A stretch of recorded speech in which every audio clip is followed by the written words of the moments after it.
السلام علیکم ناظرین حماس دونوں کی کارروائیوں کی تفصیلات سامنے لے آئے ہیں۔ اس لسٹ میں اسرائیلی ٹینکوں اور طیاروں کی تباہی کا احوال بتایا گیا ہے۔ حماس کے عسکری ونگ القسام بریگیڈ کی ترجمان ابو عبیدہ نے کہا کہ 48 گھنٹوں میں اسرائیلی فوج کی 25 سے زائد گاڑیاں مکمل طور پر تباہ ہو چکی ہیں۔ دشمن کو ایک دن یا ایک گھنٹہ بھی سکون نہیں ملے گا۔ دشمن اپنی جارحیت کی قیمت چکائے گا۔ اپنے آڈیو بیان میں ابو عبیدہ کا کہنا تھا کہ غزہ میں 160 سے زائد اسرائیلی فوجی اہداف کو مکمل یا جزوی تباہ کر دیا گیا ہے۔ گزشتہ 48 گھنٹوں میں اسرائیلی فوج کی 25 سے زائد گاڑیوں کو مکمل تباہ کیا گیا ہے۔ انہوں نے کہا کہ اسرائیلی فوج سے لڑائی برابری کی نہیں، حماس سے لڑائی نے خطے کے سب سے طاقتور فوجیوں کو خوف زدہ اور پریشان کر دیا ہے۔ اسرائیلی فوج کو سخت مزاحمت کا سامنا ہے اور شدید زخمی جھڑپیں بھی ہو رہی ہیں۔ القسام بریگیڈ کے ترجمان ابو عبیدہ کا کہنا تھا کہ ہمارے جنگجو زمین پر اور ملبے کے نیچے سے حملے کر کے دشمن کو سرپرائز دے رہے ہیں۔ ہمارے جنگجو دشمن کے ٹینکوں اور بلڈوزروں کو تباہ کر رہے ہیں۔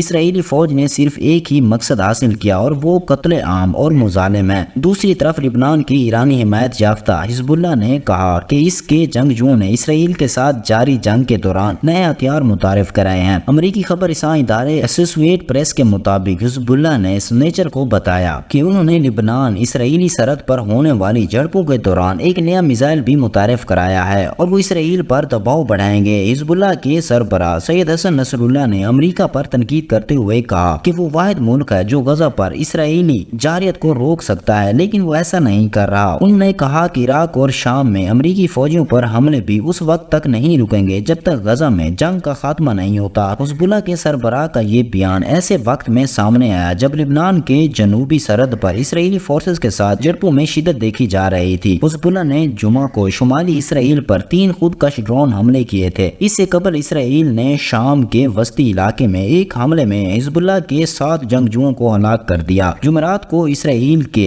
ریڈ سی ٹاؤن میں ہونے والے 3 خودکش حملوں کی ذمہ داری حزب اللہ نے قبول نہیں کی، تاہم انہوں نے اس سے بڑی کامیابی قرار دے دیا۔ حماس کی جانب سے اسرائیل پر مہلک حملوں کے بعد 8 اکتوبر سے لبنان اور اسرائیل کی سرحد پر حزب اللہ اور اسرائیلی فوج کے درمیان جھڑپوں کا سلسلہ جاری ہے۔ حماس کے حملوں کے بعد اب تک لگ بھگ 1200 اسرائیلی شہری ہلاک جبکہ 200 اسرائیلی یرغمال بنائے گئے ہیں۔ اس حزب اللہ کی قیادت کا کہنا تھا کہ وہ سرحد پر اسرائیلی فوج کے 3 ڈویژن کو اپنے حملوں کے ذریعے الجھائے ہوئے ہیں۔ جب لبنان کی حمایت یافتہ حزب اللہ نے یہ کارروائی کی تو جواب میں اسرائیل کیسے خاموش رہتا؟ اسرائیل نے لبنان کے جنوبی علاقے میں میزائل گرائے جس سے میسل جبل کے سرکاری اسپتال کی عمارت کو نقصان پہنچا۔ عرب نیوز کے مطابق لبنان میں اقوام متحدہ کے انسانی ہمدردی کے رابطے کار عمران رضا نے جنگی فراقین سے مطالبہ کیا کہ فوجی کارروائیوں میں بین الاقوامی انسانی حقوق کے قانون پر عمل پیرا رہے اور طبی کارکنوں سمیت شہریوں کا خیال رکھیں۔ سرکاری اسپتال کے ڈائریکٹر ڈاکٹر حسین یاسین نے بتایا اسپتال پر گرنے والے میزائل پھٹے نہیں، لیکن میزائل گرنے سے ایمرجنسی ڈپارٹمنٹ کی عمارت کو معمولی نقصان پہنچا ہے اور وہاں موجود ڈاکٹر زخمی ہوئے ہیں۔ لبنان کی وزارت صحت عامہ نے میزائل حملے کی مذمت کرتے ہوئے اسے تمام بین الاقوامی خلاف ورزی دیتے ہوئے اسے غیر منصفانہ عمل کے لیے مکمل طور پر